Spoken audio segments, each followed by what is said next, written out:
제81주년 광복절을 맞아 워싱턴 일원 한인사회에서도 경축 행사가 잇따라 열렸습니다. 트럼프 이민 정책을 저지하려는 민주당 진영의 주의회에서는 이민 단속에 제동을 걸 수 있는 반대 법안들을 상정하고 법원에 잇따라 소송을 제기하고 있습니다. 미국 대도시들에서 렌트비가 끝없이 오르고 있어 연소득의 절반 이상을 쓰고 있는 것으로 나타났습니다. 미국민들의 신용카드 빚이 계속 늘어나면서 90일 이상 연체하는 비율도 급등하고 있습니다. 인공지능 시대에 맞춰 미래 경쟁력을 갖춘 전공을 찾거나 전공을 아예 바꾸는 대학생들이 늘고 있습니다.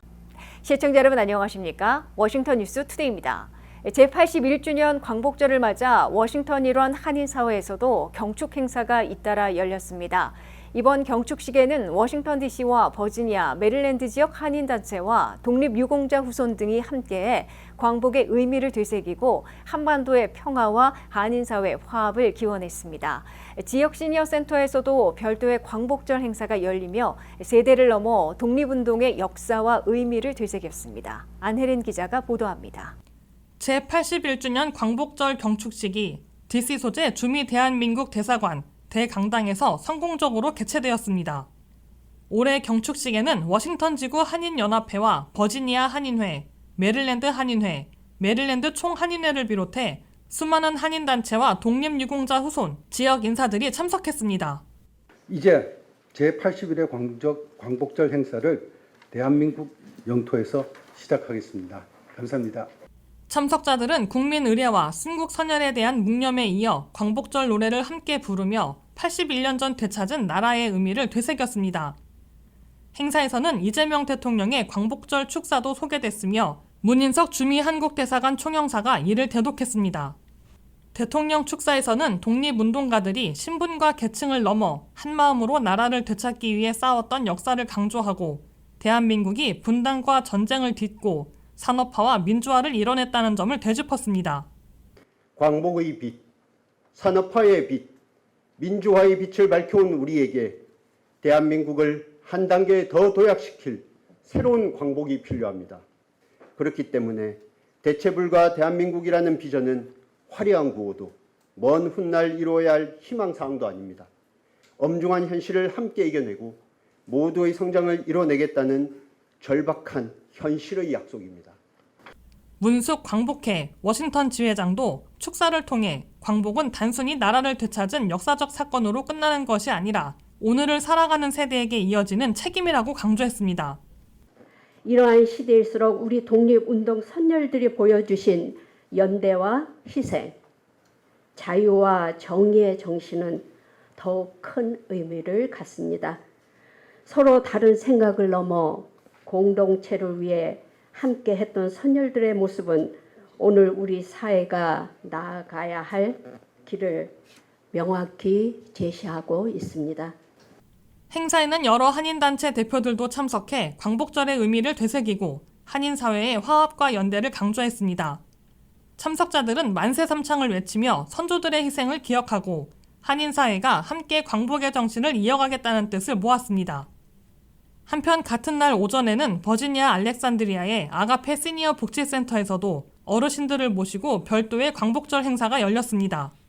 광복과 전쟁, 그리고 대한민국이 다시 일어나는 과정을 직접 겪었거나 부모 세대를 통해 가까이 기억하고 있는 어르신들에게 이날 광복절은 단순한 기념일 이상의 의미로 다가왔습니다.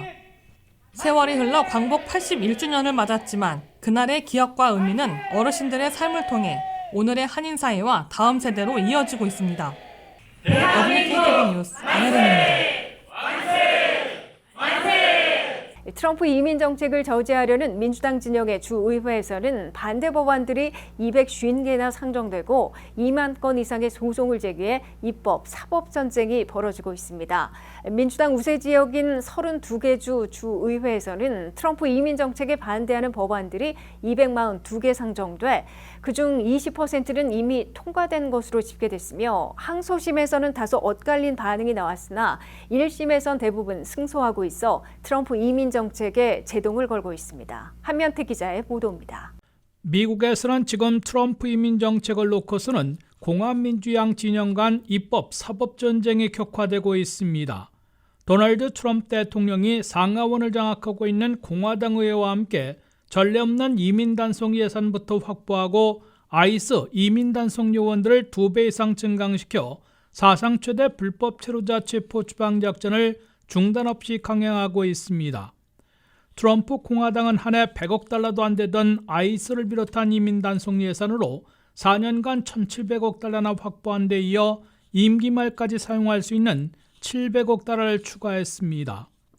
불법 체류자 체포 추방 작전을 최일선에서 시행하고 있는 아이스 이민 단속 요원들은 10,000명에서 22,000명으로 2배 이상 급증해 있습니다. FBI 연방수사국, DEA 마약 단속국 등 연방 요원들도 대거 이민 단속에 동참하고 있습니다.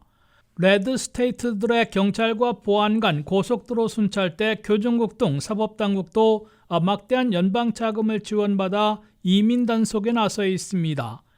이에 민주당 진영에서는 주의회에서 연방 이민 단속에 제동을 걸 수 있는 반대 법안들을 무더기로 상정하고 법안에 잇따라 소송을 제기하고 있습니다. 진보단체들이 집계한 통계에 따르면 민주당이 장악하고 있는 주의회를 중심으로 현재까지 32개 주의회에서 242개 무리한 이민 단속 반대 법안들을 상정했습니다. 그 중에서 20%가 넘는 17개 주에서 53개 법률이 이미 통과됐습니다.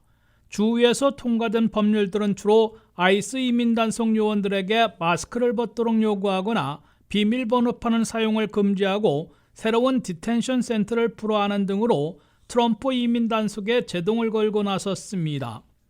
민주당 주정부들과 민간단체, 개인들이 트럼프 이민 단속에 항의해 법적 소송을 2만 건이나 제기하고 있는 것으로 알려지고 있습니다. 트럼프 행정부의 무리한 이민 단속에 대해 소송을 제기한 2만 건 중에서 1심에서는 거의 대부분 승소하고 있으나 항소법원에서 다소 엇갈린 판결이 나오고 있고 보스파 위인 연방대법원에서 TPS 종료 등 트럼프의 손을 들어주는 최종 판결도 나오고 있습니다. 트럼프 이민 정책에 대한 연방법원의 판결에서는 어느 대통령 시절 지명된 판사에 따라 엇갈리고 있으나 대체로 반트럼프 판결이 압도하고 있습니다. 반트럼프 판결 비율을 보면 바이든 지명 판사들은 5,914건 중에서 92%, 오바마 지명 판사들은 4,360건 중에서 95%나 트럼프 이민 정책에 반대하는 판결을 내렸습니다. 공화당 소속인 조지 W. 부시 지명 판사들도 3,092건 중에서 90%나 반트럼프 판결을 내놓았습니다. 심지어 트럼프 지명 판사들도 3,946건 중에서 트럼프의 손을 들어준 판결은 34%에 그친 것으로 집계되고 있습니다. WKTV 뉴스 한면택입니다. 미국 대도시들에서 렌트비가 끝없이 오르고 있어 연소득의 절반 이상 쓰고 있는 것으로 나타났습니다.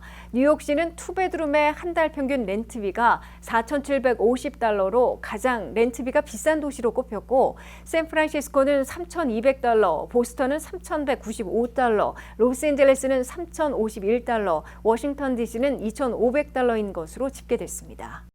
미국민 가구의 31% 내지 35%인 4,610만 내지 4,680만 가구는 매달 렌트비를 내고 살아가는 세입자들입니다.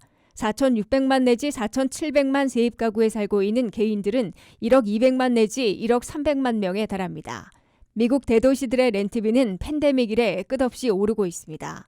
부동산 전문업체인 진로우가 집계한 미국 대도시들의 평균 렌트비는 투베드룸일 경우 월 $1,790, 연 $21,480로 나타났습니다. 이는 1년 만에 2.2% 또 오른 것입니다. 미국 세입자들은 번 돈의 절반을 넘는 54%를 렌트비를 비롯한 주거비에 쓰고 있는 것으로 계산되고 있습니다. 렌트 가정들도 연소득이 10만 $7,800를 기록하고 있어 저소득층은 가구 단독으로 까다로운 아파트먼트 등을 렌트하기도 어려운 상황으로 분석되고 있습니다. 가장 비싼 렌트비는 역시 뉴욕시로 한 달 평균 $4,750, 연 $5만 $7,000를 내고 있어 연소득의 53%를 쓰고 있습니다. 두 번째는 캘리포니아 산호세로 월 $3,930, 연 $4만 $7,000를 렌트비로 내고 있으나 연소득이 월등히 높아 소득의 42.5%를 투입하고 있습니다. 세 번째는 샌프란시스코로 렌트비가 월 $3,200, 연 $38,400이며 연소득의 절반을 쓰고 있습니다. 네 번째는 보스턴으로 렌트비가 월 3,195달러, 연 38,350달러로 연소득의 56%를 투입하고 있습니다. 다섯 번째는 캘리포니아 샌디에이고로 렌트비가 월 3,145달러, 연 37,740달러로 연소득의 60%를 쓰고 있습니다. 여섯 번째는 로스앤젤레스로 렌트비가 월 3,051달러, 연 36,600달러이며 연소득의 60%나 투입하고 있습니다. 워싱턴 DC는 렌트비가 월 2,500달러, 연 3만 달러로 나타났고 연소득이 16만 5천 달러여서 52%를 주거비에 쓰고 있습니다. 미국에선 통상적으로 소득의 30% 정도를 주거비로 써야 양호한 것으로 간주돼 왔으나 팬데믹 이래 집값이나 렌트비, 전반적인 물가는 급등하고 있는 반면 임금, 소득은 그에 따라가지 못하고 있어 미국 대도시 서민들의 생활고가 가중되고 있는 것으로 지적되고 있습니다. 미국민들의 신용카드 사용 빚이 계속 늘어나면서 90일 이상 연체하는 비율도 급등하고 있습니다. 미국민 가구의 신용카드 빚은 2분기에 1조 2,600억 달러로 전분기보다 210억 달러, 1.7% 더 늘어났으며 1인당 카드 빚은 6,715달러이고 평균 4.4개의 카드를 사용하고 있는 것으로 집계되고 있습니다. 한면태 기자입니다. 미국민들의 생활고를 보여주는 신용카드 사용빚이 갈수록 가중되고 있습니다. 뉴욕 연방은행이 발표한 미국민 가계부채 중에서 신용카드 사용빚은 2분기에 1조 2,600억 달러로 1분기보다 210억 달러, 1.7% 또 늘어났습니다. 미국민들의 신용카드 빚은 지난 연말 1조 2,800억 달러로 사상 최고치를 기록했다가 올 1분기 소폭 감소했으나 2분기에 다시 늘어난 겁니다. 미국민들의 신용카드 빚에서 심각해진 것은 90일 이상 연체한 비율이 12.8%로 급증하고 있는 겁니다. 다른 범죄 연체율보다 신용카드 빚의 연체율이 위험스럽게 급등하고 있습니다. 포브스가 분석한 신용카드의 APR 이자율 평균은 21.52%나 되고 있습니다. 이 같은 APR로 평균 신용카드 빚인 6,715달러를 페이오프하려면 93 빌링 사이클 동안 7,000달러를 더 납부하게 돼 원금보다 더 높은 이자를 물어야 할 것으로 계산되고 있습니다. 경제활동의 주축인 45세에서 60세까지의 X세대는 4.4개 신용카드를 사용하며 1인당 평균 9,560달러의 빚을 지고 있습니다. 29세에서 44세 사이인 밀레니얼들은 평균 3.4개의 신용카드로 1인당 평균 6,961달러의 카드빚을 갖고 있습니다. 61세에서 79세 사이인 베이비 부머들은 4.4개의 신용카드를 사용하며 1인당 평균 6,795달러의 카드빚을 보유하고 있습니다. 반면에 아직 왕성한 경제활동을 하기 전인 18세에서 28세 사이인 Z세대는 2.2개의 신용카드를 갖고 평균 3,493달러의 카드빚을 지고 있습니다.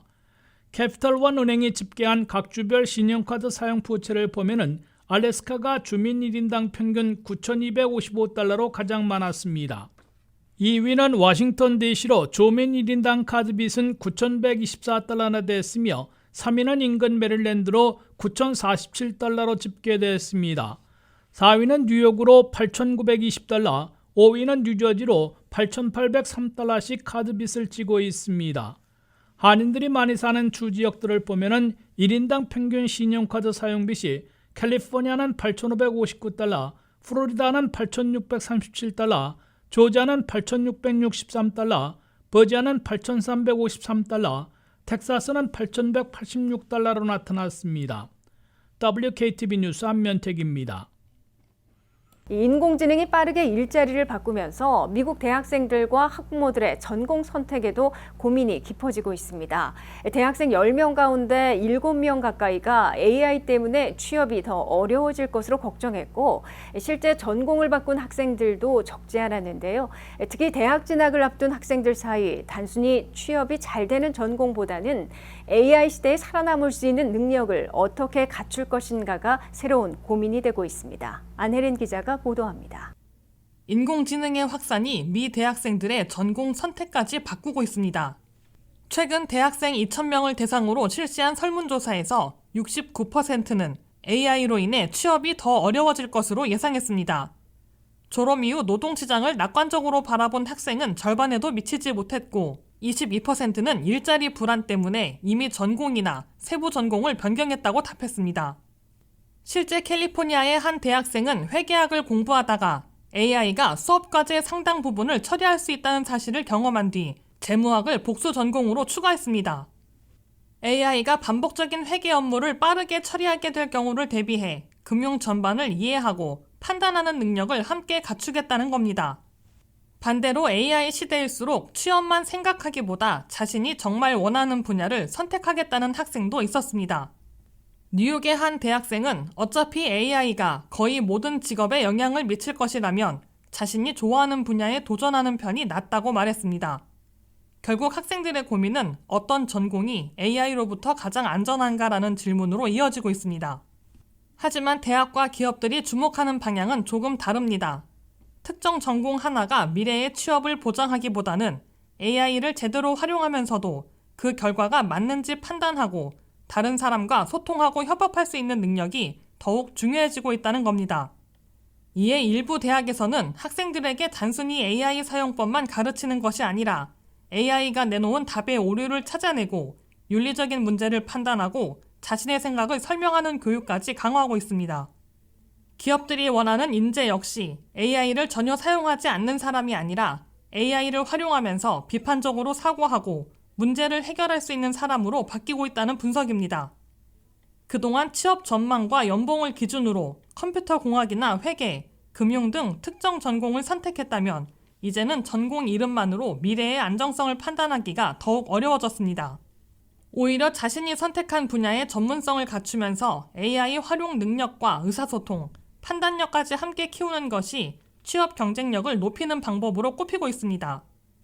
AI가 어떤 전공을 없앨 것인가를 고민하는 시대에서 이제는 어떤 전공을 선택하든 AI와 함께 일할 수 있는 능력을 갖춰야 하는 시대로 대학 교육의 기준도 빠르게 바뀌고 있습니다. WKTV 뉴스 안혜린입니다. 이상으로 워싱턴 뉴스투데이를 마치겠습니다. 시청해주신 여러분 고맙습니다.